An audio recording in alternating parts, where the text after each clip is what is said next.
In this video, let me show you how to fix music not available in region. So if you're having this issue within your Instagram account, whenever you're trying to add in a music either to your story or to one of your posts, if you're having this error message, let me show you a few solutions that you can try out.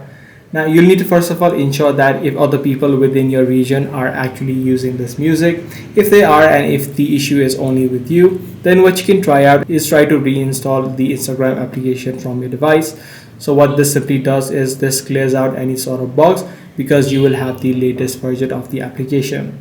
Now if this is not the issue with you and if it is really the region issue, then what you can do is try using a VPN.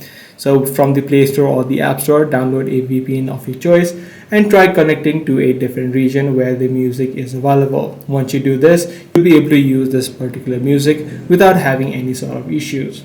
What you can also try out is try switching from a business account to a personal or a creator account. If you currently have a business account, this is likely causing this issue because business accounts likely have copyright issues. So what you can do is try to switch to a personal account or a creator account even, and try to see if you can now use this music. So these are the few solutions that you can try out in order to fix the Instagram music not available in region. If this kind of video was helpful to you, be sure to subscribe. I'm going to see you in the next one.